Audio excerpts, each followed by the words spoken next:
Très bien. Quand j'ai commencé, il faut savoir que j'avais mes produits, parce que j'avais ma matière première, j'avais mes perruques. Sauf que moi, j'ai commencé en tant que coiffeuse. Donc, zéro investissement. Ok. Miroir, peigne, ciseaux. C'était bon pour moi. J'ai investigué les lieux, donc le salon de ma mère. Salon où on mange. Pas salon Salle à de thé, manger, voilà. pas Salle à salon. manger, ok. Salle à manger. Et j'ai commencé par la prestation de service parce que je me suis dit, ok, je commence, je connais personne, je n'ai rien. Il faut que stratégiquement, que je me fasse connaître avec la prestation. Parce que la prestation, c'est tout bénef. On n'a pas à injecter de lourdes sommes pour commencer. Donc moi... Comment se lancer dans l'entrepreneuriat quand on est jeune, sans argent et même en études? Dans cette interview, on va répondre à toutes ces questions-là en étudiant le parcours de Rose. Rose, c'est une jeune dame qui s'est lancée très jeune dans l'entrepreneuriat, à 24 ans seulement, sans un copec, et qui pourtant en quelques années a créé une structure qui aujourd'hui fait plus de 100 000 euros de chiffre d'affaires de manière totalement légale. Elle va nous raconter son parcours, les difficultés par lesquelles elle est passée, pourquoi elle a fait les choix qu'elle a fait, comment est-ce qu'elle se retrouve à Paris dans de beaux quartiers pour pouvoir implémenter son entreprise. Bref, vous allez apprendre énormément de choses sur le parcours d'un entrepreneur. Je suis bien heureux que ce soit raconté par quelqu'un d'autre, de bien plus jeune que moi, une dame en plus, parce qu'elle va permettre de pouvoir démystifier plein de points et surtout de répondre à beaucoup d'excuses que les gens ont pour ne pas se lancer dans l'entrepreneuriat. C'est très passionnant et vous allez découvrir bien évidemment ici comment est-ce qu'elle a été bloquée en Asie, quand elle est partie chercher ses fournisseurs, bref, quelle est l'éthique de travail avec laquelle elle avance, pourquoi est-ce qu'il était indispensable pour elle de recruter des gens pour avoir son équipe. Tout cela dans cette interview, donc écoutez jusqu'à la fin parce que je pense que vous n'allez clairement pas voir le temps passer. Si vous êtes nouveau ici, je vous invite à vous abonner. Vous êtes sur Investir au pays. Et ici, on parle de business, de mindset, d'entrepreneuriat. Parce que je suis convaincu que c'est grâce à ça qu'on va faire décoller notre communauté. Donc, je vous donne rendez-vous tout de suite avec Rose. C'est parti.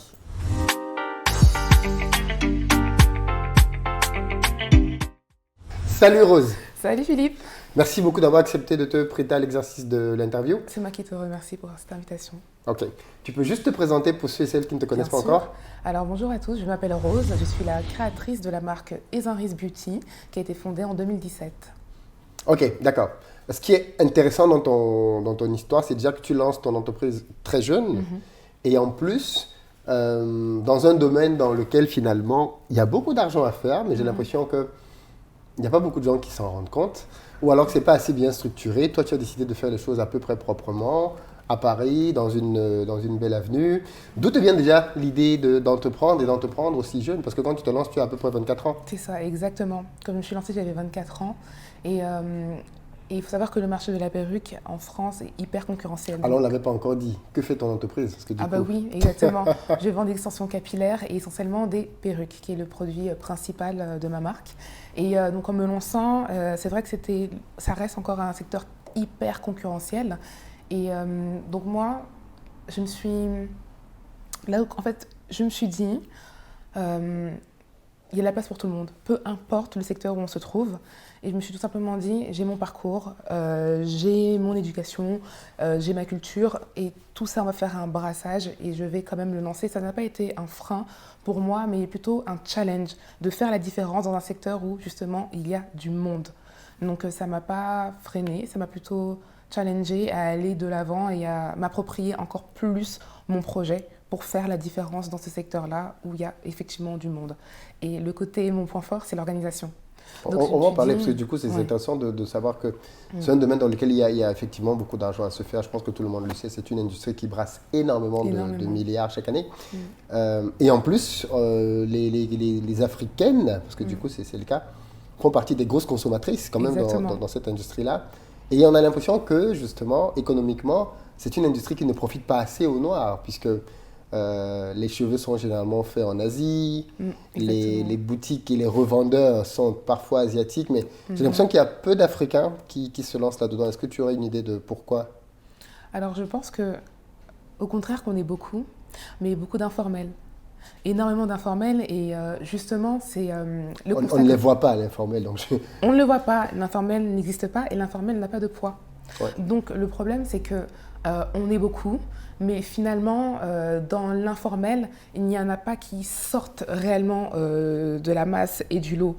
Donc effectivement, dans l'ombre, il y a les fournisseurs qui se font beaucoup d'argent, mais je pense que aussi être revendeur fait en sorte qu'on gagne de l'argent. Et effectivement, on est en contact avec le client, mais il y a plein de produits dérivés, de prestations de services qu'on peut vendre autour. Et le problème, en fait, c'était comment structurer, comment faire en sorte que, en tant que revendeur, même si aujourd'hui je les fabrique, mais en tant que revendeur, on est, on va dire, le dernier maillon de la chaîne, juste avant le client.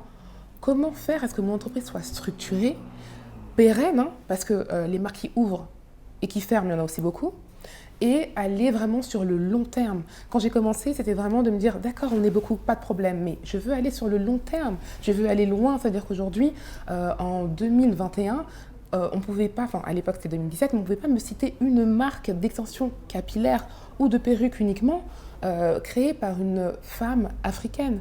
Ou même, j'ai envie de te dire Philippe, même juste par une femme, une seule marque. Et à l'époque, moi la seule marque d'extension qui m'avait marqué c'était Darling. Même s'il n'y avait pas vraiment de marketing derrière Darling, mais il y avait un logo, il y avait un nom, il y avait une référence. Et quand tout de suite on cherchait des mèches, c'était le nom qui venait en tête de liste. Dans les mèches, j'étais incapable. Et pourtant, j'étais une consommatrice avant de me lancer. Ça fait 10 ans que je porte des perruques. Donc, lorsque je me suis lancée, ça faisait 6 ans à peu près. Donc aujourd'hui, j'arrive dans mes 10, 11 ans. J'étais incapable. Alors, on va parler de la partie business, mais du coup, forcément, si tu parles de perruques, j'ai envie de te taquiner sur d'autres sujets, mais des sujets que tu as déjà dû entendre dans la communauté. Pourquoi ce besoin je vais me faire parfois l'avocat du diable. Hein. Je ne transcris pas ici forcément ma pensée. Non, c'est nécessaire parfois de le préciser parce qu'il y a des gens qui après s'enflamment dans les commentaires. Donc, pourquoi ce besoin chez les femmes d'extension au niveau de leurs cheveux? Alors, là, par exemple, ce que tu as, ce sont tes cheveux naturels ou c'est une extension? Non, c'est une extension. D'accord. Pourquoi ce besoin chez les femmes d'extension? Je vais commencer par mon besoin en tant que femme, parce que j'étais consommatrice avant de me lancer. En plus, tu as dit que tu as commencé il y a 10 ans, 11 ans. Donc, tu étais extrêmement jeune. Quand tu as, à 19 ans, tu commençais déjà à consommer. Alors, pourquoi? Alors, je pense que mon besoin, est en majeure partie le besoin des clientes aujourd'hui que je sers. C'est-à-dire que moi, quand j'ai commencé à porter des perruques, c'est parce que j'en avais marre et je ne voulais plus déjà aller à Château d'Eau. Je ne voulais plus, en fait, aller me coiffer dans des salons où je n'étais pas forcément traitée comme je le souhaitais. Déjà, alors là, je suis tombée dans la perruque parce que j'ai voulu fuir justement un cadre, un contexte, parce qu'à l'époque, il n'y avait pas beaucoup de salons professionnels pour les cheveux afro. Donc du coup, je me suis dit, j'en ai marre d'aller me faire torturer, j'ai le cuir chevelu hyper sensible, je préfère moi-même prendre soin de mes cheveux et j'ai besoin de quelque chose de rapide, de pratique, d'esthétique, hop, je suis allée chercher une perruque. Donc c'est comme ça que j'ai commencé à aller me prendre des perruques. Au départ, c'était des tresses, j'ai des frisés, des tissages ouverts, fermés, enfin voilà, toutes sortes de coupes, mais je n'étais pas allée jusqu'à la perruque. La perruque, donc c'était un souci vraiment pratique et aussi par rapport à mon cuir chevelu qui est très sensible, donc j'en avais marre de l'agresser. Et après, je suis tombée complètement amoureuse de ce produit parce que j'ai pu en fait prendre soin de mes cheveux. Donc, et c'est important que je précise prendre soin de mes cheveux parce que la perruque, je ne l'ai pas vue comme je cache mes cheveux. C'était la transition entre Rose qui défrisait ses cheveux et qui voulait passer au mode naturel. La transition est pas évidente. On est en France, il fait froid, il y a le calcaire. C'est des réalités qu'on a aujourd'hui, qu'on n'a pas au pays. Donc en fait, je me suis dit, il faut que je trouve l'alternative efficace. Le matin, je me lève, je suis coiffée, tac, mes cheveux sont protégés et on y va. Et au fur et à mesure du temps, je me suis rendu compte que c'était un accessoire qui est pratique, qu'on pouvait changer quand on voulait, parce qu'au départ j'en avais une, j'étais étudiante, j'avais pas vraiment les moyens, donc c'était une par an. Et après j'ai commencé à étoffer ma collection et j'en ai eu plusieurs, donc ça a été après un accessoire, ce qui n'était pas le cas avant. Maintenant, par rapport à mes clientes, je pense que vraiment essentiellement leur besoin c'est avoir une coiffure rapide, esthétique, qu'on peut maîtriser seule tous les matins.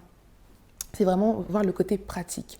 Moi, maintenant, j'ai un combat qui est à côté, qui se fait en off avec mes clientes au salon, qui consiste à pousser mes clientes à prendre soin de leurs cheveux aussi bien qu'elles dépensent dans la perruque.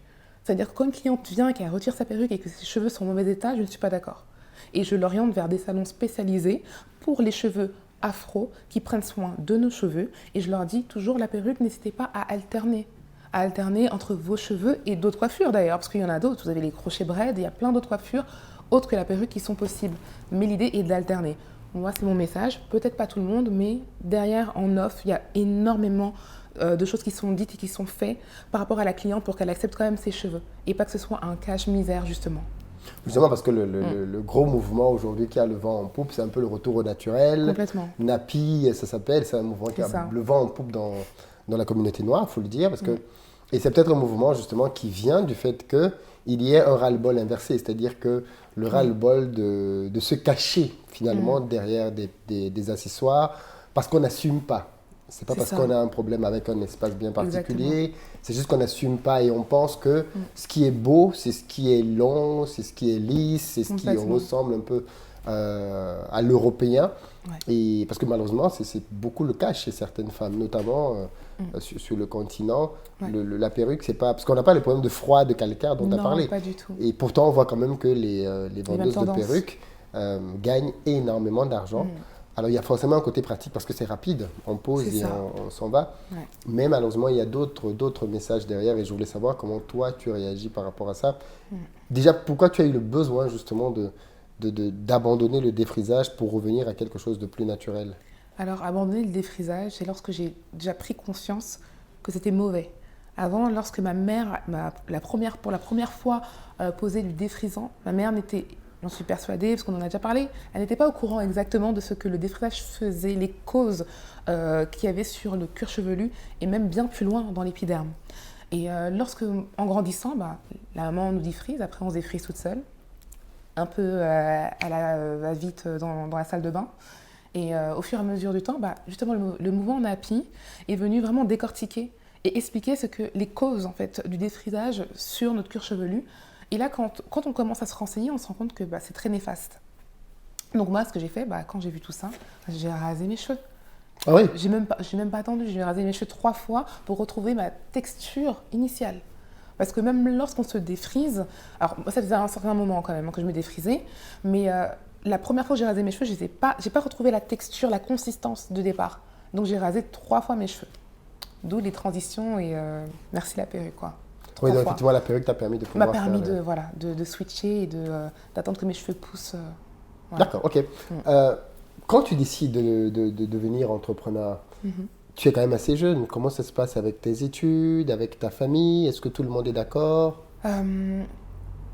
Alors, je suis quelqu'un de très têtu et en général, par rapport à mon parcours scolaire, j'ai jamais attendu que mes parents soient vraiment d'accord. Par contre, j'y allais avec beaucoup d'arguments et de force pour les convaincre et qu'ils me soutiennent là où je vais. Donc, je les rassurais. Je n'étais pas du style à demander forcément leur avis, mais je me préparais avant de voir mes parents et de leur dire voilà où je veux aller, voilà ce que je veux faire. Donc, de par mon caractère, quand j'ai voulu me lancer, j'ai quand même attendu. J'ai quand même pris des clientes. Je me suis lancée sans en parler, mais à qui que ce soit. Quand j'ai fini mes études, mon père voulait que j'aille en master. Je me suis arrêtée au bachelor. Et je lui ai dit, écoute papa, je ne vais pas aller plus loin, j'ai pas envie d'aller en master, j'ai pas envie de consommer encore 2 ans de ma vie sur les bancs de l'école, je n'en peux plus. Par contre, j'ai un projet, mais laisse-moi le temps, voilà, laisse-moi le temps. J'ai 1 an, mais 1 an d'acédique parce que j'étais en alternance, donc je me suis dit j'ai 1 an pour rebondir, voir ce que je peux faire et me lancer. Si ça prend pas, je prends un CDI, je me cale, et si ça prend, c'est super, je continue. Il m'a dit ok, pas de souci, donc je décline la voie du master. Et du coup, dès que je finis mon alternance, pour moi, mon plan était clair, c'est je me lance. Et quand j'ai fini du coup mon bachelor officiellement... Mais qu'est-ce qui te pousse à aller vers ce secteur d'activité en tant que business? Alors... Déjà? Ce qui m'a poussée, donc c'est pas du tout les 10 ans... De consommatrice à... Qu'est-ce qui fait que toi tu te dises maintenant je vais être productrice de richesse? Alors, ce qui s'est passé, il y a eu un élément déclencheur. Donc, 1 mois avant de finir mon alternance, je suis sur le floor et il y a une cliente que j'accompagne parce que j'étais en duty free. Elle vient et elle était en transit. Elle quittait Washington pour aller à Douala. Donc, son transit était sur mon terminal à l'aéroport Charles de Gaulle. Et donc cette cliente, je la sers, voilà, je lui conseille les parfums, les cosmétiques. Et elle me regarde, elle me dit, mais mon Dieu, votre coiffure est magnifique. Je dis, bah, merci beaucoup. Et puis elle me dit, mais je comprends pas. Alors moi, ce que j'ai sur la tête, j'étais aux États-Unis, à Washington. Et quand je me regarde, je ne vois pas, je n'ai pas ce que vous avez. Je lui dis, bah écoutez, j'y peux rien. Bon voilà, j'essaie de la rassurer pour dire, non, écoutez, mettez votre main comme ça, rangez comme ci, cela. Vous inquiétez pas, vous êtes très belle comme ça. Elle me dit, merci, mais là je rentre, je vais baptiser mon fils et je veux vraiment être belle pour cet événement-là. Est-ce qu'il n'y a pas moyen qu'on s'arrange? Je lui dis, c'est-à-dire comment, s'arranger comment? Elle me dit, bah en fait, j'aimerais beaucoup, beaucoup, beaucoup avoir votre perruque. Je la regarde, d'accord. Je dis, alors écoutez, je ne suis pas coiffeuse. Et à l'époque, j'étais complètement dans le déni. Hein. On m'aborde dans la rue pour coiffer, mais je ne suis pas coiffeuse. Donc je lui dis, je ne suis pas coiffeuse. Merci de revenir un autre jour. Je vais vous orienter par contre là où j'ai acheté les mèches si vous voulez les mêmes mèches, mais c'est vraiment pas, je dis, c'est vraiment pas mon métier. Voilà, c'est vraiment, je me coiffe personnellement, mais je ne coiffe pas les autres. C'était tout le temps mon discours. Elle me dit non, mais moi par contre, c'est pas possible. Elle est très, très, très insistante. Hors de question, il faut absolument que j'ai une belle perruque, que je sois bien coiffée pour le baptême de mon fils. Je la regarde du style, cocotte, c'est mort. Et elle me dit quoi? Elle me dit, bon écoutez, laissez-moi votre numéro. Je lui laisse mon numéro, ce que je faisais jamais. Et je lui dis, bon écoutez, pour vraiment l'apaiser, prenez mon numéro, comme ça, quand vous revenez un jour sur Paris, je vous reproduis la même, exactement la même. Elle part, bon voyage, je laisse son panier à la caisse et elle part avec son nourrisson dans le kangourou. Donc là, je rentre chez moi, je finis ma journée, je suis posée, mon téléphone sonne, donc à l'époque j'avais qu'un seul numéro, donc je ne regarde pas forcément l'identifiant. Et là, je décroche, on me dit oui bonjour, c'est votre client de ce matin, voilà, alors merci encore pour l'accueil. Et je voulais savoir, est-ce que c'est possible que vous veniez ce soir? Je dis comment ça? Je prends mon téléphone, je le recule comme ça. Je lui dis, vous n'êtes pas arrivé à Douala? Elle me dit, ah non, non, j'ai raté mon avion. C'est possible du coup de venir me poser votre perruque ce soir? Je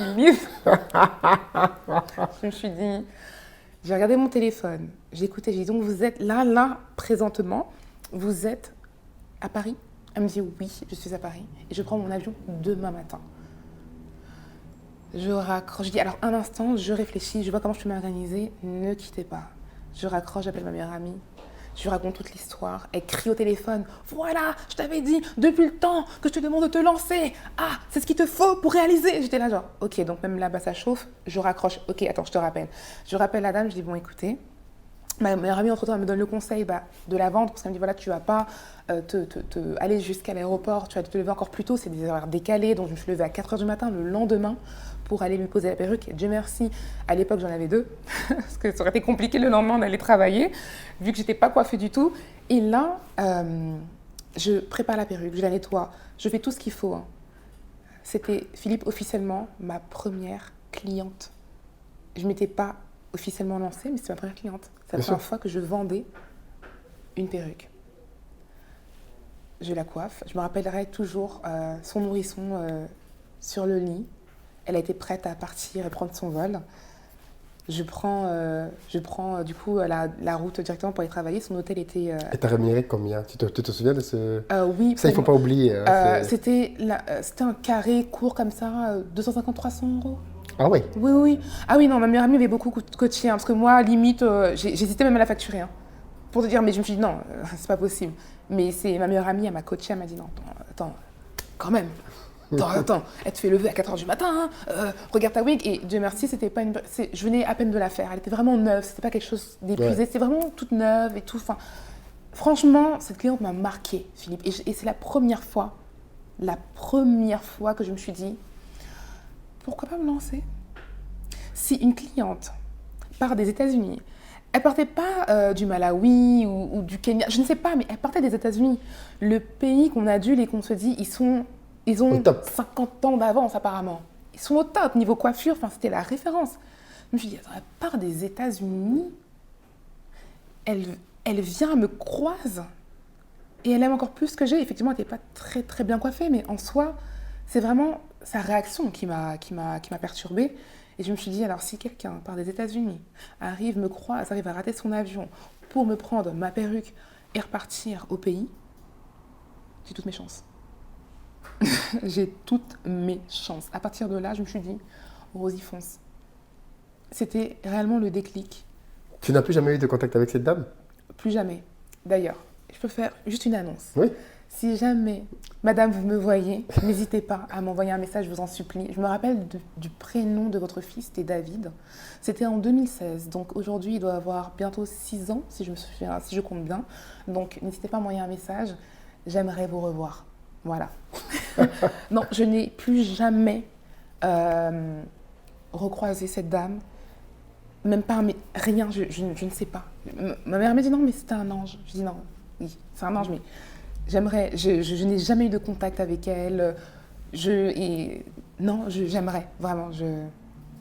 Et de cette première rencontre, tu étais en quoi en termes d'études? Tu étais dans ton année de licence là? J'étais en année de licence, j'étais en train de finir mon mémoire. Tu étais en stage ou tu étais en boulot? J'étais en boulot, donc mon alternance. En alternance, j'étais en alternance, donc j'étais au travail. Ok. Donc tu l'as rencontré dans le cadre de ton travail en tant qu'alternante? Complètement. À l'aéroport? À l'aéroport. Ok. Et donc quand je finis, donc moi le plan c'était, je finis mes études, il me restait 1 mois en alternance. Après c'était fini l'aéroport, fini ce contact-là avec le monde. Et je me suis dit, Rosie, t'as rien à perdre. Je me rappelle, j'étais allée sur Fashion Job. Je comptais être communicante junior, alors même pas, assistante junior dans la communication. Et je voulais absolument une marque haut de gamme ou de luxe, mais je savais plus ou moins où est-ce que je voulais postuler. Et je me rappellerai toujours, il y avait un lien, une annonce que j'avais vue sur Fashion Job, Louboutin qui cherchait assistante comme junior. Je l'ai mis dans mes favoris et j'ai failli postuler. Je me suis dit non, Rosie, si jamais ils te prennent, parce que j'étais déterminée, s'ils te prennent, tu vas avoir du mal à quitter ton CDI pour ensuite aller vers la voie de l'entrepreneuriat. Je me suis dit bon, je mets ça dans mes favoris. Au pire des cas, dans quelques mois, si ça chauffe un peu de l'autre côté, je postule. Et j'ai jamais postulé et il est encore dans mes favoris aujourd'hui. Alors, très, très, très intéressant. Finalement, de manière un peu hasardeuse, tu te retrouves le pied à l'étrier. Et comment tu vas faire? Parce que c'est très intéressant ce que tu racontes, parce que je veux que les gens se rendent bien compte du process. C'est le process qui est important. On va parler peut-être un peu des chiffres après, mais d'abord le process. De salarié à entrepreneur. Donc toi, tu as ce déclic-là. Et quand tu te dis, OK, c'est bon, je vais y aller, mais il y a tout un univers à construire. Comment tu fais pour commencer déjà à définir le produit, trouver tes clients, les premiers clients? C'est bon, tu avais eu la première, mais c'était un peu un coup de chance. Comment tu fais pour trouver tes premiers clients de manière organique, avec la volonté de trouver des clients? Ouais. Alors, on va étape par étape, chronologiquement. Moi, il faut savoir que j'étais dans la communication, donc il y avait déjà beaucoup de phases qui étaient déjà ancrées en moi et qui étaient mécaniques et qui se allaient hyper vite. Qui était trouver un nom. Il y a beaucoup de gens qui ont les idées, mais il n'y a pas de nom de marque, et tout part de là. C'est hyper important. Le nom de marque, le nom qu'on veut donner à notre structure, va lancer vraiment l'élan pour bloquer un site, pour bloquer une page Instagram, pour faire des flyers, pour faire des cartes de visite. Donc moi, dans ma tête, le chemin était déjà fait, c'était de trouver un nom. C'est-à-dire que j'ai pas commencé par le produit, j'ai commencé par le nom. Parce que je savais déjà que c'est le nom qui allait porter mon entreprise et j'ai accordé beaucoup d'importance. Donc le nom c'était coché, c'était trouvé. Ensuite, il a fallu, deuxièmement... Pourquoi tu as choisi ton nom? Mon nom... Alors pourquoi j'ai choisi Ezanris ou bien... Oui. Pourquoi tu as choisi Ezanris effectivement? Ezanris, alors je l'ai choisi... Ça signifie quelque chose ou tu as trouvé ça où? Ezanris, il a été trouvé à l'époque, donc il y a 13 ans auparavant. J'ai fait une école de mode et avec ma meilleure amie, on voulait s'associer, montrer une marque de prêt-à-porter à deux. Et Ezanris, c'est la contraction d'Eléa et Rose, qui est le prénom de ma meilleure amie et le mien. Et le N au milieu, c'est et en anglais. Okay. Donc du coup, ça a créé Ezanris. Et ça, on l'a fait, je me rappellerai toujours, dans un atelier de confection de vêtements. Je venais la chercher à son stage, elle venait me chercher au mien. Et on est là, on griffonnait, on gribouillait. Et on essaie de trouver un nom qui ne fasse pas Eléa et Rose, mais qui fasse un nom, une symbiose entre nous deux. Et il s'avère que ma meilleure amie s'est lancée avant moi, lancé son entreprise avant moi, et c'est sur tout ce qui est dermopigmentation qui n'a rien à voir avec la mode. Et quand j'ai trouvé mon entreprise, quand j'ai su que je voulais me lancer, je me suis dit, je vais tout sauf un nom à connotation cheveux et à connotation luxury ou air ou extension. Je ne voulais pas du tout, c'est-à-dire limite, j'étais contente que ce soit difficile à prononcer que ce soit atypique et que ça n'ait aucune connotation dans le secteur d'activité où je me lançais. C'était un peu fou parce qu'à l'époque, c'était vraiment la tendance inverse, mais je savais que sur le long terme, ça allait payer. Et on me disait, oui, mais c'est trop difficile à prononcer, Ezinris. Oui, mais je suis désolée, Google, au départ, tout le monde galérait. Aujourd'hui, on dit Google comme... c'est fluide. On dit même Googleiser. Donc, on s'y habitue. Et un nom atypique, je savais que ça allait me démarquer. Et quand on allait entendre Ezinris, il n'y en aurait pas eu deux avec la même consonance. Ça, c'est sûr. Donc voilà pourquoi j'ai choisi Ezinris. Ta copine était d'accord pour que tu récupères le nom que vous aviez trouvé? Oui, on s'est arrangé en off, hein, un petit coup de fil. Voilà, elle avait trouvé son nom de marque qui lui plaisait. Elle m'a dit, vas-y, on a tellement galéré à le trouver, il faut bien qu'on l'exploite. Je lui ai dit, ok, let's go. Et c'est comme ça que je m'en vais pour le bloquer et tout faire carré. Ok, voilà. D'accord. Une fois que tu as trouvé ton nom, les suites d'étapes d'après? Donc après, j'ai bloqué la page Instagram, le nom de domaine, .com, .fr, .d, tout. Et matière première, step numéro 2. La matière première était pour moi... Franchement, honnêtement, Philippe, quand je me suis lancée, je ne savais pas que ça allait prendre une telle ampleur. Mais je me suis dit, là où mon nom et mon image va être associés, je veux que ce soit carré. Même si on parle de moi que pendant 1 mois ou 2, je veux que ce soit carré. Je prends mon billet d'avion pour aller en Asie. Je pars. Ah ouais, d'accord. Ah oui, moi, franchement, j'étais folle. J'ai toujours cette folie, mais c'est plus posé. Je prends mon billet pour aller en Asie. Je me rappelle, pendant mon année de bachelor, j'apprenais le pinyin. Donc, j'avais des notions de pinyin. Je savais l'écrire. Les caractères, je ne les maîtrisais pas, mais il y avait des noms comme ça. Les chiffres, je les maîtrisais un peu. Là, aujourd'hui, tout est parti, hein, donc il ne faut pas me tester. Mais le pinyin, je connaissais les chiffres, donc j'arrivais quand même à comprendre plus ou moins, en termes de chiffres, le chinois. Et du coup, je me suis dit, oh, ça devrait suffire. Erreur. Entre ma prof de chinois qui parle français et chinois me parler et un chinois ou un autre asiatique, ça n'a rien à voir. Bien sûr. Donc quand je suis partie là-bas, j'ai commencé donc Chine, Vietnam. J'ai fait ma tournée, ma petite tournée asiatique et je me suis dit, ok, mission, matière première, je veux voir ce que je trouve. Je ne savais pas sur quoi tomber, mais je me suis dit, quoi qu'il arrive, je dois y aller. J'avais même pas eu le réflexe même d'aller sur Internet, quoi. Parfois, je me dis, mais je suis complètement folle. J'ai même pas eu le réflexe de me dire, non, mais je vais regarder sur Internet ce qui se passe. J'ai pris mon billet d'avion. Et je suis partie. J'avais franchement, limite, sac à dos en main pour être la plus légère possible, mes affaires. Et je me suis dit, ok, en tout, ça a duré 1 mois et demi. Ah oui, 1 mois et demi. J'étais déterminée. Loin de ta famille, loin de... Oh mon Dieu. Et j'ai eu des péripéties, Philippe. Je suis restée bloquée, je me rappelle, au Vietnam. Pourquoi ? Moi, j'ai cru que l'Asie, c'était l'Union européenne. Ah J'ai fait mon visa d'entrée, sortie du même pays, et je m'étais fait un circuit. Erreur monumentale. Bien sûr, je me retrouve bloquée au Vietnam. Erreur à ne pas faire, j'appelais ma mère. Ma mère n'était pas au courant de tout ça. Moi, je fais toujours mes trucs en secret parce que je ne voulais pas lui faire peur. Mais là, j'avais chaud. Même moi, j'ai eu un coup de flip. J'ai dit, maman, là, je suis bloquée. Elle me dit, t'es bloquée où? Elle était même plus sûre de où est-ce que j'étais. Hein. Elle sait que j'étais loin, mais elle ne savait même plus où. J'ai dit, je suis bloquée au Vietnam. Et elle me dit, tu rentres tout de suite, rapatriement, j'appelle l'ambassade de France. J'ai dit, non maman, je t'ai pas appelé pour ça, c'est juste pour décharger, pour... Ce qui se passe, c'est que j'ai dû annuler, j'ai perdu énormément. Pourquoi? Parce que quand je suis arrivée au Vietnam, j'avais mon circuit. Sauf que mon circuit dépendait de d'autres... Bien sûr. Je n'avais pas, j'étais bloquée, je n'avais pas de visa pour rentrer dans quelconque pays, Philippe. J'ai perdu un circuit au moins, tout était millimétré. Hôtel à telle heure, sortie à telle heure, avion à telle heure, pays à telle heure. Je suis restée bloquée 2 semaines, ce qui était énorme dans mon planning où je faisais 3 jours dans chaque ville. Au final, l'hôtel où j'étais allée, j'ai dû changer pour prendre un hôtel beaucoup moins cher. Je reste 1 semaine, rester 2 jours, c'est pas les mêmes nuitées. Donc là, je me suis dit, ok, j'ai tout annulé, les démarches. Alors déjà qu'en France, on galère, vous imaginez... Mais déjà, comment tu as fait pour décoller de la Chine pour le Vietnam sans visa? Non, j'ai fait mon visa, entrée-sortie Chine et tous les petits pays autour. Sauf qu'ils ne sont pas connectés. J'ai pu sortir, mais pas re-rentrer. Ah, mais oui, okay. Moi j'ai tout centralisé, aller-retour pour la France et dedans mon circuit. Sauf que, je sais pas, pour moi, il y avait l'Union asiatique. Je sais pas. Pour moi, j'avais pensé Union européenne. Le fait de pouvoir circuler de l'Espagne et l'Italie avec mon passeport européen. Oui, non, je sais pas pourquoi j'ai... Ça, j'ai bien compris. Je sais pas pourquoi j'ai pensé comme ça. La question que je pose, c'est comment tu fais donc pour quitter d'un pays à l'intérieur d'un pays vers un autre. Et pourquoi on ne te bloque pas à la frontière en Chine? En fait, Puisque quand tu veux commencer ton périple pour aller au Vietnam, si c'est par air, tu passes une frontière. j'avais regardé, pour aller au Vietnam en tant que Français, on n'a pas besoin de visa. Oui. Donc pour sortir et aller au Vietnam, moi ça m'a pas interloqué parce que j'ai mon visa chinois, mais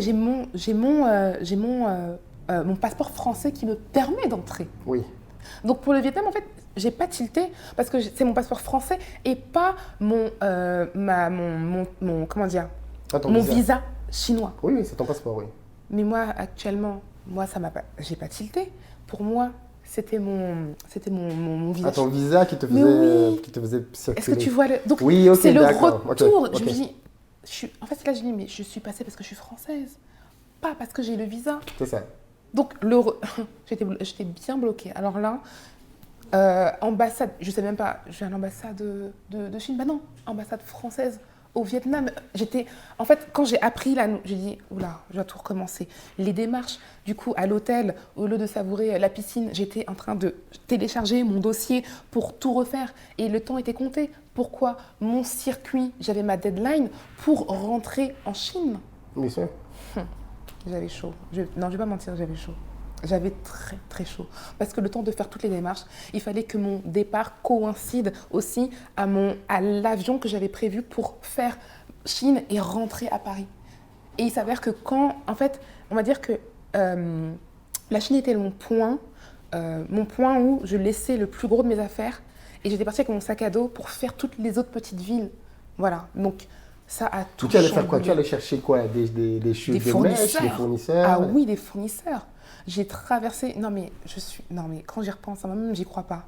Je me rappelle, il y avait un fournisseur que j'ai réussi à contacter et j'étais à Hanoï. À Hanoï, j'ai fait 5 heures de route. Je ne sais pas si tu te rends compte, Philippe. 5 heures de route. On aurait pu m'attraper, me séquestrer.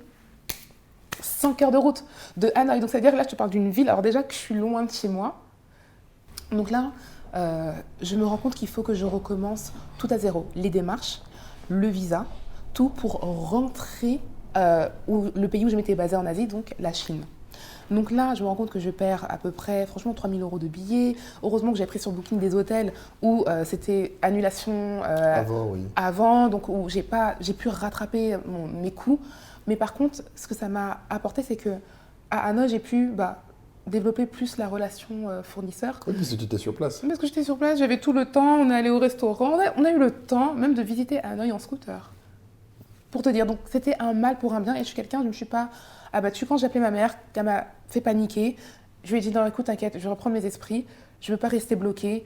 Quoi qu'il arrive, j'ai quand même ma carte bleue, j'avais ma carte bleue sur moi. S'il faut prendre un billet d'avion et qu'il y a vraiment une urgence, au pire, je rentre. Mais j'ai dit, je peux encore faire les choses, je peux encore faire mes démarches. Et du coup, j'ai vraiment réalisé qu'ok, j'ai accepté. Je suis bloquée à Hanoï. Il faut que je me débrouille pour faire mes démarches, mais que aussi, pendant que je fais mes démarches, que ça me sert.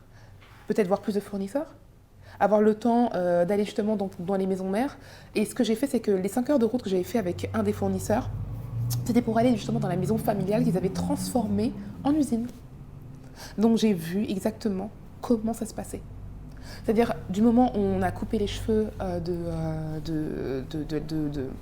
on va dire, des personnes, oui. Des personnes. Une petite précision, ce que j'avais aimé par rapport au Vietnam et ce que je n'aimais pas forcément par rapport à l'Inde, parce qu'on m'a demandé pourquoi tu n'es pas allé en Inde, c'est qu'ils rémunèrent les personnes qui donnent leurs cheveux. Et les personnes qui donnent leurs cheveux sont au courant de ce que ça va devenir. Donc ils savent que c'est pour un business. Oui, ce qui n'est pas le cas en Inde, où il y a un vrai business. Ce qui n'est pas forcément le cas en Inde, exactement. Donc j'avais vraiment ces soucis-là de transparence avec les personnes qui donnaient leurs cheveux. Voilà. Et ce sont des personnes en vie. Voilà, vivantes. Ah oui, parce qu'il y a les cheveux de mort. Oui. Et la tradition au Vietnam, c'est que les filles ne touchent pas à leurs cheveux jusqu'à peu près leurs 18 ans. Et elles les coupent. Donc juste de 0 à 18, elles laissent leurs cheveux pousser. Je ne sais pas si tu as remarqué, Philippe, souvent, les Vietnamiennes ont souvent des carrés. Oui. Ce n'est pas une tendance, c'est qu'en fait, à partir de 18 ans, elles se coupent les cheveux. D'accord. Donc, j'avais adhéré avec... Okay. Dans tous les cas, en fait, dans tous les cas, elles se débarrassent de leurs cheveux. Elles se débarrassent de leurs cheveux. On les rémunère et ensuite, les maisons les récupèrent. J'avais vu leur entrepôt, j'avais tout vu de A à Z, comment on faisait les mèches bouclées, raides, comment elles étaient traitées. Et j'ai dit, waouh, J'ai fait 5 heures de route, mais je ne regrette pas. Je n'ai vraiment pas regretté. Donc on a eu le temps de développer une relation de confiance, ce qui est important quand on rentre à Paris, hein, parce qu'après, là, c'est vraiment, on fait entièrement confiance à la personne, on nous envoie un produit, on n'est plus là pour vérifier, donc vaut mieux qu'on s'entende bien dès le départ. Tout à fait. Donc du coup, voilà comment j'ai exploité le fait d'être bloquée à Hanoï et d'accepter tout simplement, je suis bloquée, c'est pas grave, on rebondit et on se débrouille pour optimiser le séjour. Intéressant. Très, très, très intéressant. D'accord. Et donc, quand tu reviens à Paris, là, tu n'as toujours pas lancé ton business. Hein. Toujours pas. Tu es en train de préparer la montée en puissance. Tu as déjà un nom. J'ai un nom. Tu as un branding. Tu as des fournisseurs. C'est ça. Mais tu n'as pas de clients. Mais je n'ai pas de clients, 0 client. Mes premières clientes ont été mes amis. Donc, on parle autour de soi. Coucou, je fais des perruques. Ah bon et tout. Les premiers clients, mon entourage, mes amis, ceux qui me connaissent. Ils m'ont fait confiance, donc ils ont vu la matière première que j'ai ramenée. Je confectionne mes perruques. Et j'ai été moi-même ma première cliente. C'est-à-dire que dès que je suis rentrée, la matière première que j'ai aimée, qui pour moi était celle qui me plaisait le plus, j'ai monté une perruque et je l'ai portée moi-même. Donc mes premières clientes étaient mes amis, très proches, et ensuite le bouche à oreille. Le bouche à oreille. Et j'ai porté tout de suite mon produit. Tout de suite, j'ai même pas rigolé. Toutes les autres perruques, aux oubliettes. Ah, directement. Et j'ai porté mon produit. Je me suis dit, on commence, charité par soi-même, voilà. Bien ordonné, commence par soi-même. Donc du coup, je me suis dit, il faut que je représente ce que j'ai envie de vendre aux autres. Si ça doit donner envie, il faut que ça donne envie déjà sur moi. Donc j'ai commencé par porter moi-même cette perruque-là. Et ensuite, mes premières clientes, mes amis ont parlé à d'autres amis, on leur demandait, et c'était vraiment de manière organique. Ok, c'est parti vraiment du bouche à Voilà. oreille, l'ami de l'ami. Ok, ça. et à partir de quel moment est-ce que tu te dis, bon, là maintenant, il faut que je me professionnalise? Parce que jusque-là, de ce que j'ai compris, tu fais un peu les choses dans ton coin. Oui. À quel moment tu te dis, ce truc-ci, ça va vraiment prendre, il faut que je mette le paquet, que j'officialise, ainsi de suite? Alors, Et déjà, justement, pendant cette phase, de manière chiffrée, tu commençais à gagner quel type de somme pour te dire, ok, ça vaut la peine? ok, très bien. Quand j'ai commencé, il faut savoir que j'avais mes produits, parce que j'avais ma matière première, j'avais mes perruques. Sauf que moi, j'ai commencé en tant que coiffeuse. Donc, 0 investissement. Ok. Miroir, peigne, ciseaux. C'était bon pour moi. J'ai investigué les lieux, donc le salon de ma mère. Salon pratique. Salon où on mange. Pas salon salle à d'été, manger, voilà, salle à manger, ok. Salle à manger. Et j'ai commencé par la prestation de service parce que je me suis dit, ok, je connais personne, je n'ai rien. Il faut stratégiquement que je me fasse connaître avec la prestation. Parce que la prestation, c'est tout bénef. On n'a pas à injecter de lourdes sommes pour commencer. Donc moi, pendant que je développais mes produits à côté et que je les faisais porter par moi-même et mes amis, j'ai développé en termes de communication sur Instagram, sur mes services. Je ne voulais pas m'endetter avec des gros stocks, je voulais qu'on me connaisse en tant que coiffeuse. Le fait de me connaître en tant que coiffeuse allait me permettre tout simplement d'attirer une clientèle qui a déjà des perruques ou pas encore. Et j'allais pouvoir non seulement donc mettre de côté, mais avoir une base de clients pour demain, le jour où je lance mes perruques. Tout à fait. Me lancer directement. Donc j'ai pas été pressée, j'ai commencé à vendre réellement mes perruques après 1 an. J'ai commencé en tant que coiffeuse et je voulais monter en compétences, avoir une base de clientes solide avant de me dire ok, je lance mes perruques, tenez mes perruques et vraiment de lancer et faire des stocks un peu plus importants. Donc quand j'ai commencé du coup dans la coiffure, c'était donc sans la vente de perruques, de la prestation pure et dure. J'enchaînais du dimanche au dimanche. J'ai carburé pour voir mon potentiel et pour voir combien je pouvais générer par mois. Et c'est très très vite monté parce que j'ai commencé le 1er mai 2016. Et donc et puis bien sûr, j'avais pas de charge, hein, j'étais chez ma mère. Donc par mois, juste par rapport à la coiffure, ça pouvait aller jusqu'à 5 000 €. Ce qui était beaucoup pour moi avant. Oui. 5 000 €? Oui, non-stop. Rien en termes de main-d'œuvre de coiffure? Main-d'œuvre. Par contre, je ne chômais pas. Oh, mais ça veut dire que tu avais beaucoup de clientes. J'enchaînais. Mais c'est dû à quoi? Tu n'as pas tes amis, tu n'as pas 10 000 amis quand même. Instagram. Ah, Instagram. J'avais 30 followers, mais je postais, je coiffais quelqu'un, je postais. Très bien. Okay, c'est-à-dire, c'est bon. Voilà, c'est tout. Et l'algorithme d'Instagram à l'époque était beaucoup plus sympa avec nous. Donc franchement, c'est allé hyper vite. Instagram, mes amis, elles relayaient. ça, en fait, ça a créé, en fait, et puis le timing aussi. Hein. Je suis arrivée vraiment au moment où les gens commençaient à s'intéresser aux perruques. Et moi, c'était un produit que je connaissais aussi déjà. Ça m'a beaucoup avancé. Je le portais déjà depuis des années, donc je n'avais pas cet apprentissage à faire. Je connaissais déjà très bien le produit. Donc, ce qui fait que quand mes clientes me voyaient, elles avaient confiance et le bouche-oreille allait très très vite. Et Instagram m'a aidée. 5 000 dès le premier mois et ça allait en augmentant? En augmentant, alors non, parce qu'après, coup de fatigue, hyper fatigué, on se rend compte que oui, bah alors du dimanche au dimanche, tu prends pas de jour de repos, tu commences à 7h, tu finis à 23h. Tu vas pas tenir sur du long terme. Tu vas pas tenir, donc j'ai décompressé, j'ai allégé aussi mon planning pour aussi tenir sur la longueur. Et ensuite, mon père m'a beaucoup aidé. Mon père, il est expert comptable, il a un cabinet d'audit. Et il m'a dit, ok, là les chiffres commencent à devenir intéressants. Et comme tout bon Bamileke qui se respecte, il m'a dit, bon ma fille, effectivement, la voie que tu voulais prendre au départ était, au mois de septembre, je devais aller vivre en Afrique du Sud. Okay. Il m'a dit, je ne vais pas te mentir, tu ne vas jamais toucher ce que tu as touché là en un mois. Donc, mieux vaut pour toi, va là-bas. Développe ton truc. Développe ton truc. Au pire des cas, on gère après. Ça ne bouge pas, mais développe ton truc, il y a quelque chose à faire.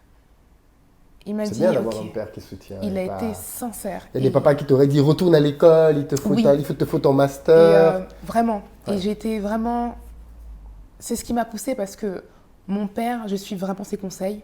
Et c'est la seule personne qui aurait pu me dire, tu arrêtes, va par là, je te conseille là-bas, j'aurais vraiment arrêté. C'est la seule personne vraiment où je suis vraiment les conseils parce qu'il voit plus loin que moi. Et le fait qu'il ait validé, qu'il ait dit non. Il m'a posé 3 questions. Hein. Je ne me rappelle plus vraiment lesquelles, mais juste 3 questions. Il m'a dit, je le sens. Ne cherche pas trop loin. Focalise-toi là-bas. Sois excellente. Et je t'accompagne. Philippe, ça m'a tellement... Oui, mon père, il n'en pouvait plus de moi. Lui, il me voyait faire Polytechnique, ma fille, elle est forte en maths. Lui, il avait déjà tracé son parcours et il s'est dit, finalement, mon enfant, autant l'accompagner, autant être un allié plutôt que de combattre contre elle et essayer de l'amener vers une voie que moi, je veux pour elle. Pourquoi pas l'accompagner? Mais oui. Parce que beaucoup de parents font. Et je trouve ça ils sont dommage. Convaincus qu'ils savent ce qu'il faut pour les enfants. Donc, Et je trouve ça vraiment dommage parce qu'aujourd'hui, mon père, il m'a dit, mais je lui ai apporté vraiment l'une des plus grandes des leçons, c'est que peu importe ce que votre enfant veut faire, il faut juste qu'il soit excellent dans ce qu'il veut faire. S'il veut être le plombier, qu'il soit le meilleur plombier, qu'il développe une structure de plomberie, qu'il pousse la vision et l'idée, mais au bout, qu'il aille au bout des choses. Et mon père, c'est ce qu'il m'a dit, mais mon Dieu, mais quand je vois ton parcours, il me l'a dit quand il a vu que j'étais déjà autonome et que je me finançais déjà, que je me payais mes propres salaires. Il me dit, je ne vais pas te mentir, ma fille, j'ai eu peur. J'ai eu peur, mais tu étais tellement convaincue, tu avais tellement la niaque que ça m'a rassurée. Mais je me suis dit, où est-ce qu'elle va encore? Parce que pour lui, il avait son parcours tracé, lisse et tout. Il s'est dit, mais waouh! Et il m'a dit, mais en fait, la meilleure chose qu'il ait pu faire, c'est pas de combattre contre moi, de se dire non, j'ai ma voie, j'ai mon chemin. C'est de m'aider, de m'épauler. Parce que les parents ont un bagage, ils ont un vécu, mais utilisez-le pour accompagner ces enfants pour arriver à leur but. Ce qui m'a fait gagner du temps, finalement.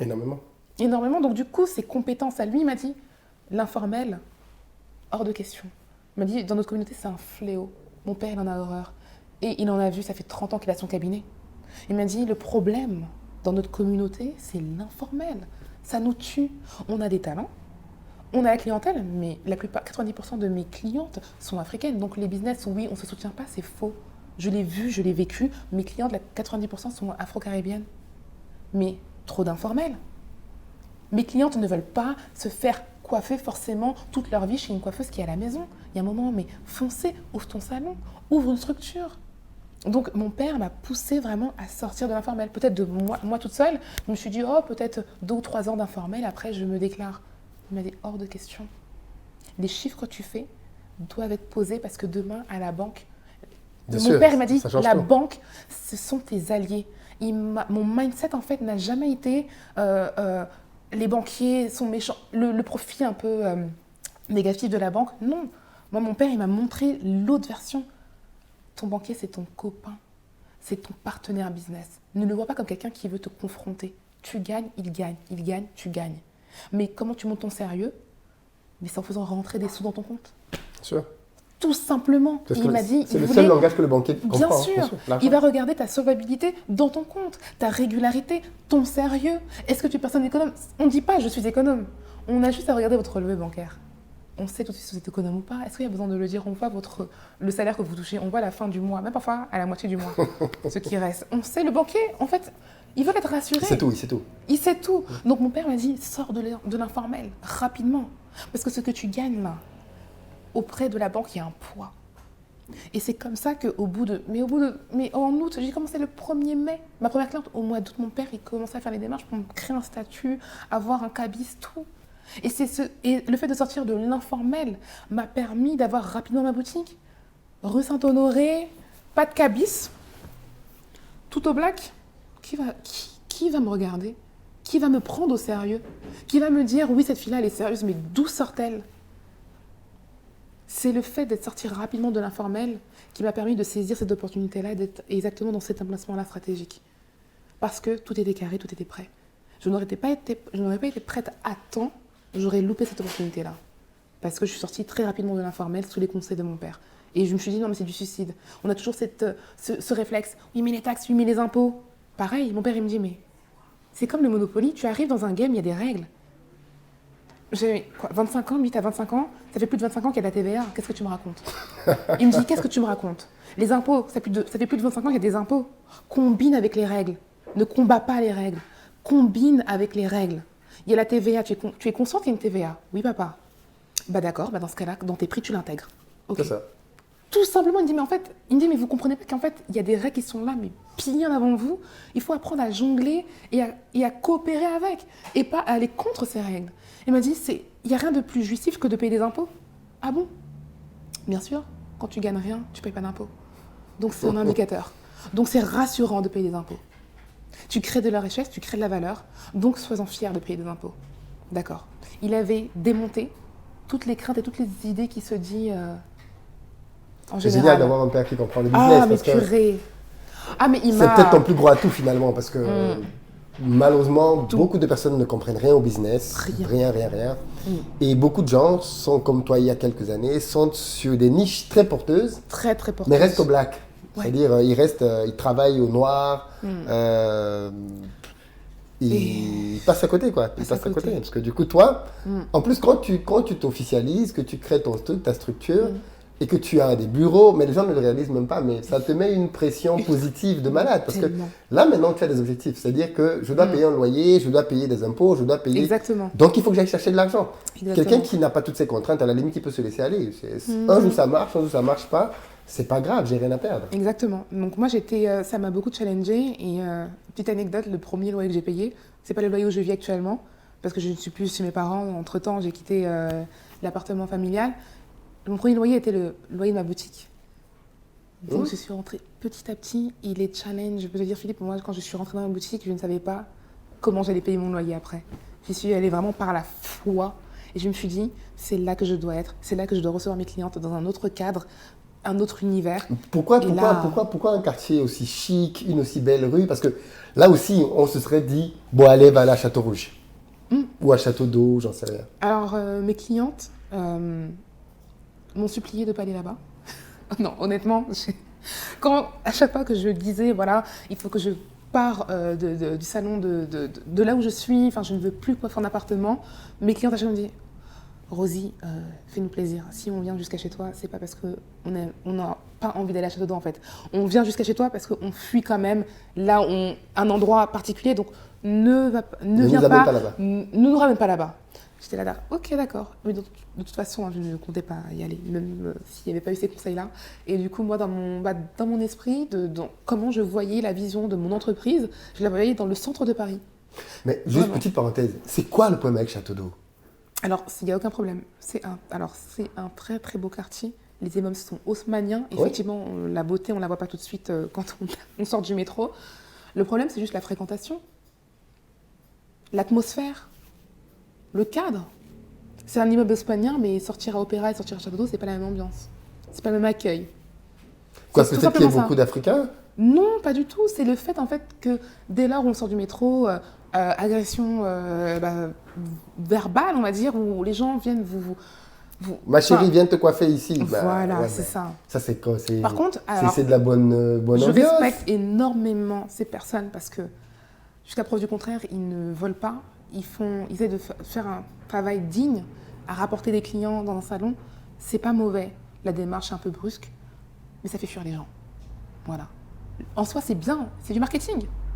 C'est un très bon marketing, sauf qu'il est mal fait. Ça fait fuir les gens. Il n'y a pas de tact, c'est balourd. Et franchement, c'est vraiment lourd, c'est vraiment balourd. Donc du coup, ça fait fuir les gens et avant d'arriver dans un salon, pour moi, l'expérience client commence dès le métro. Bien sûr. Voilà. Donc moi, j'imaginais, il y a un moment où il faut incarner la cliente que vous voulez séduire. Moi, je me suis dit, ok, Rosie, j'ai moi-même fui Château d'Eau. Donc du coup, qu'est-ce que ma cliente doit vivre, doit subir avant d'arriver dans mon salon? C'est des choses à prendre en compte.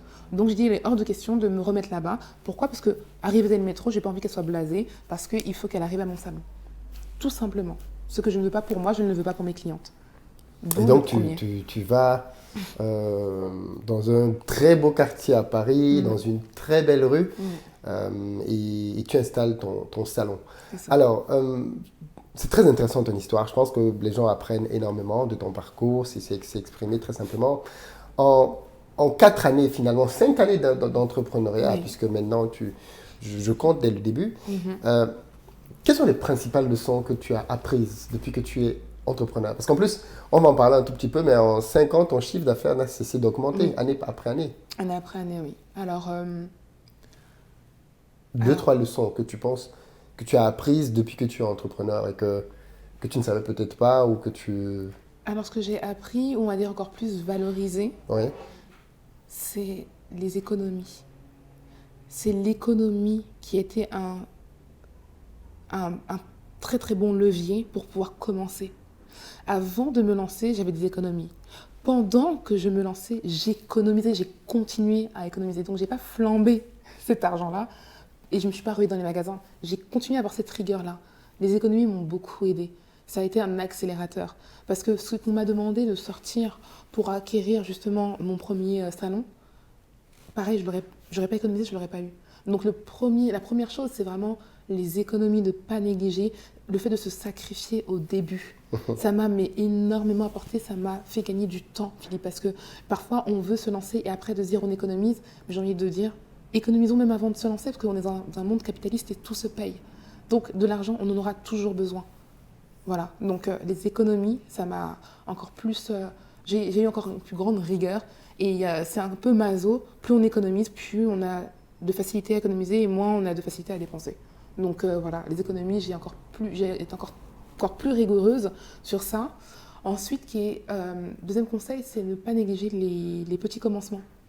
J'ai commencé, franchement, j'avais la table, la salle à manger me servait de comptoir, j'avais un miroir, j'avais une chaise, peigne, j'avais 3 fois rien. Au final, j'ai vraiment commencé avec 3 fois rien, hormis les économies que j'avais de côté. La clientèle, je l'ai fait en proposant mes services. Et mes services, en fait, ça m'a pas coûté grand-chose en soi. Donc même si je n'ai pas économisé, j'ai commencé quand même avec ce que j'avais. Mes mains, mon talent, mon audace. Donc ne pas négliger ce qu'on a déjà naturellement, exploiter et l'optimiser à fond. J'aurais pu dès le départ me dire, ok, j'ai envie de vendre mes perruques tout de suite. Mais il faut être quand même stratégique. Et j'aime aussi le fait de ne pas avoir beaucoup au début. C'est vraiment un luxe. Je sais que ça paraît fou, mais ça rend créatif. La débrouille, c'est en fait pouvoir se débrouiller, ça rend créatif, mais dans le bon sens. Et le fait de pas forcément d'avoir ce côté économe, à vouloir économiser, finalement, ça a eu du bon parce que ça m'a permis de lancer mon salon, d'avoir un pécule et d'optimiser tout ce que j'avais. Mon espace, j'ai pas pris quelque chose de très très grand. Je me suis dit non. Pourquoi prendre quelque chose d'énorme? Quelque chose de petit, prendre sur rendez-vous. C'était de la vision. Tu n'as pas besoin de 10 personnes en même temps. Une seule, une chaise, c'est suffisant. En fait, mon objectif, c'était être rentable au mètre carré. Pourquoi avoir quelque chose de grand pour juste avoir quelque chose de grand? Non, il faut pas. Et j'aime tellement optimiser le peu que j'ai. J'ai pris vraiment un réel plaisir à faire beaucoup avec peu. Et c'est ce que j'aime au début. Quand il y en a trop, on pense plus pareil. Et ça dénature un peu. Après, c'est un exercice à faire, mais j'ai trouvé ça génial. Et au début, il faut l'exploiter. Excellent. Qu'est-ce que tu as envie de dire à tous ces jeunes qui hésitent à se lancer ou qui se trouvent des excuses, j'ai pas d'argent, parce que ça revient très souvent, j'ai pas d'économie. C'est la même personne qui va te dire, j'ai pas d'argent, mais qui a un iPhone 12 ou 13, Oui, ben oui, ouais. qui va te dire, ouais, j'ai pas d'argent, mais elle a un très beau sac, je sais pas trop de qui, j'ai pas d'argent, mais quand il faut aller en vacances, elle n'hésite pas à faire le sacrifice qu'il faut. Qu'est-ce que tu as envie de dire aux jeunes voilà, qui Alors se que- trouvent peut-être des excuses comme ouais. ça, oui. Alors, Parce que toi, en plus, c'est parfait, tu as commencé très jeune, sans argent, finalement. ouais, franchement, sans. Ouais. Le message que j'aurais serait de vous encourager, en fait, à vraiment faire des sacrifices. Dans la vie, pour moi, on n'a rien sans rien. Et c'est simple, le temps n'attend pas. Aujourd'hui, on dit qu'on est jeune, mais il y a 10 ans de cela, je savais déjà plus ou moins où est-ce que je voulais aller, même si je ne savais pas exactement ce que j'allais faire. Et la notion de sacrifice, je l'ai apprise très tôt, et ce qui fait que je récolte les fruits aujourd'hui. On voit rose aujourd'hui, mes sacrifices, je ne les ai pas commencés aujourd'hui. Les sacrifices, j'ai commencé il y a 10 ans, quand j'ai commencé à économiser mes premiers salaires. Et le message que j'ai à passer, c'est que il faut, quand vous regardez quelqu'un à l'étape Z, n'oubliez pas qu'il a commencé à l'étape A. Et qu'entre A et Z, il y a énormément de lettres.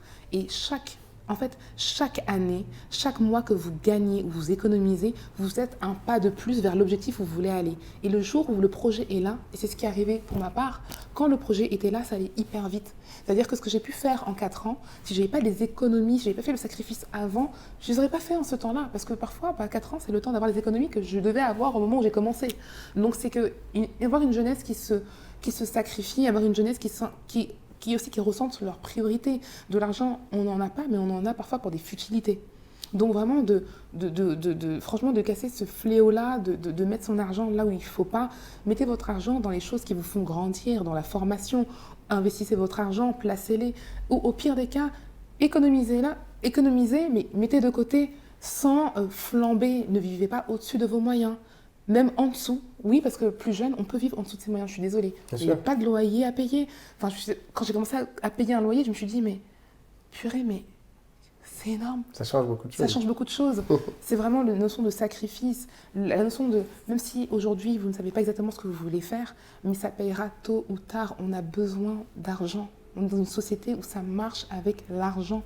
Voilà, on ne troque pas des vêtements. Et oui, et pour vous décourager, tout ce que vous achetez, en général, vous sortez d'un magasin, ça perd 30%. Vous le portez, ça perd 80%. C'est un très mauvais placement. Moi, j'ai arrêté les achats compulsifs de shopping. J'avais déjà 20 ans, 21 ans. En fait, très tôt, j'ai compris le pouvoir que j'avais déjà. Et c'est pas pour rien qu'on dit le pouvoir d'achat. Vous avez le pouvoir, vous donnez du pouvoir à l'entreprise là où vous consommez. Donc, il y a un moment où il faut vous poser les bonnes questions et vous dire, OK, ce pouvoir-là, je le garde pendant un moment parce que ce pouvoir d'achat-là, j'en ai besoin pour moi, pour ma propre vie, pour investir dans ma propre vie. Et jusqu'à présent, mes SAP, on va pas citer les marques, mais des grandes compagnies qui nous vendent du fast fashion, il y en a combien qui nous restent aujourd'hui ? Aujourd'hui, je suis bien contente de m'être privée, d'être partie sur une base de 3-4 leggings. Et voilà, je ne suis pas morte. Et aujourd'hui, j'ai pu faire mon entreprise et maintenant m'acheter 10 ou 20 leggings si je le veux. Mais dans la balance, je peux dire qu'aujourd'hui, ça pèse beaucoup moins que si je l'avais fait à 19 ans. C'est juste de pouvoir se sacrifier au bon moment. J'aime bien dire ça, hein, rien ne fuit en fait. Rien ne fuit. Les vêtements seront toujours là dans 10 ans. Tout, j'aime bien dire, la fête, les boîtes, les filles, tout sera là dans 10 ans. Tout le temps. En plus, tu auras même plus de choix dans 10 ans parce qu'il y aura plus de marques. Donc, fondamentalement, c'est bien que ça vienne de... Déjà, les gens me disent souvent que je suis jeune, mais est-ce que ça vient de plus jeune que moi encore? C'est parfait. Pour qu'on comprenne bien qu'en fait, c'est le secret de la réussite. Tu te prives aujourd'hui pour te réjouir demain. Et elle l'a bien dit. Entre quelqu'un qui a 1 000 € ou 2 000 € et qui doit prendre là-dedans de l'argent pour acheter des vêtements, en réalité, il prend un pourcentage non négligeable de son argent pour s'habiller. La même personne, quelques années après, qui a 10 000, 15 000 €, les leggings ne vont pas multiplier de prix par 10. Non. Par contre, à ce moment-là, tous ces vêtements-là vont devenir insignifiants en termes de prix par rapport à ce qu'il a. J'ai une dernière question pour toi, avant de pouvoir sortir de cette interview. Je veux que tu nous parles un peu de ton chiffre d'affaires. Déjà, quel chiffre d'affaires tu fais maintenant à peu près? Et surtout, quelle stratégie tu as mise en œuvre pour pouvoir voir ton chiffre d'affaires progresser année après année? Alors, par rapport à mon chiffre d'affaires, je l'ai laissé vraiment grandir de manière organique parce qu'il faut savoir que j'étais seule. Aujourd'hui, je ne le suis plus, mais j'étais seule à confectionner, à vendre, à entretenir le site internet, à coiffer. Donc du coup, il était hors de Tout question toute pour seule, moi, ouais. toute seule. Il était hors de question de faire beaucoup de pubs et ne pas pouvoir assumer, suivre, voilà, par derrière. Donc du coup, ça a commencé par des partenariats avec des influenceuses, ce qui a très très bien marché en termes de visibilité et de chiffre d'affaires. Et donc quand j'ai commencé, donc la première année, avant de me lancer officiellement, donc c'était au Black, il y avait environ 20 jusqu'à 30 000 euros.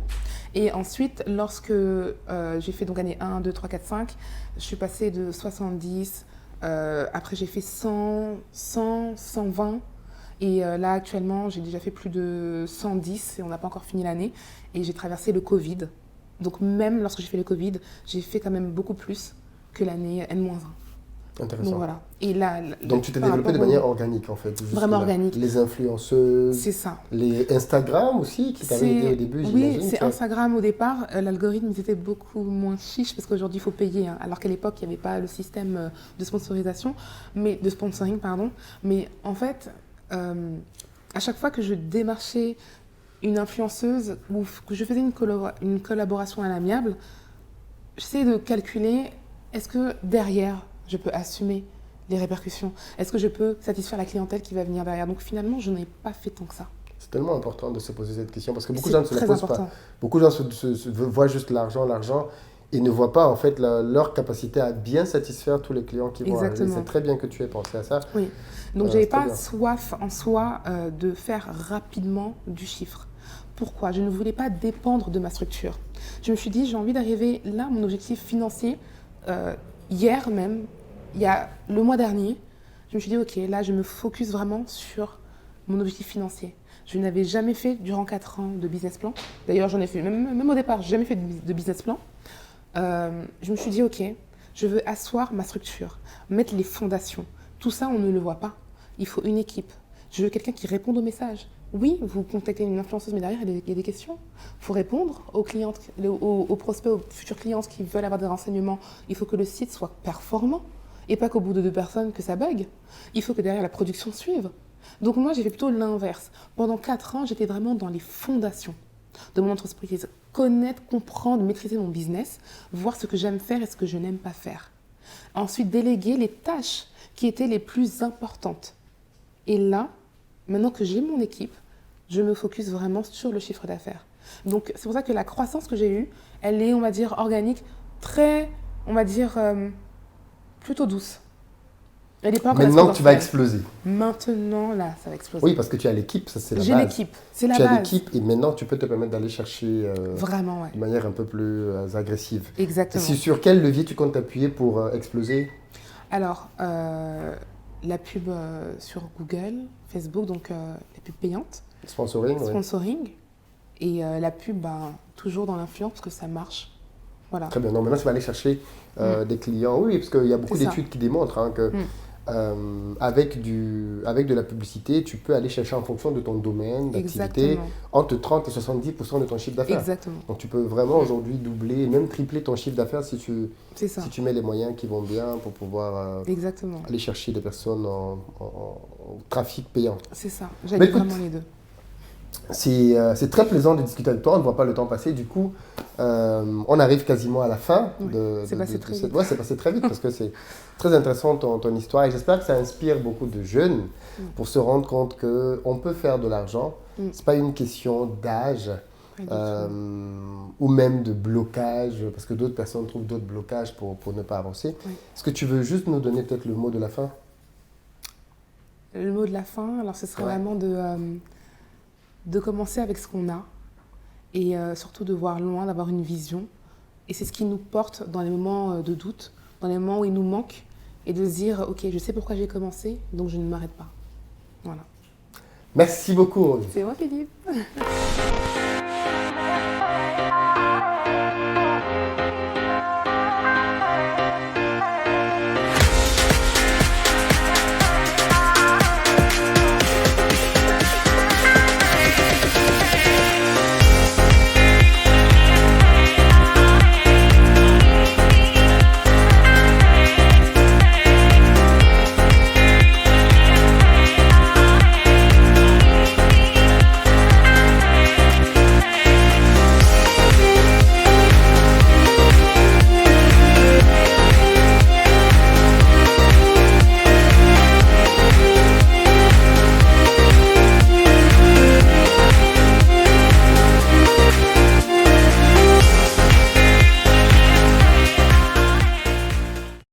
Vous êtes entrepreneur et vous recherchez des opportunités? Vous voulez accroître vos revenus en développant de nouveaux business? Nous avons ce qu'il vous faut. Investir au pays vous propose des espaces verts dans un secteur très porteur qui vous offre une satisfaction maximale.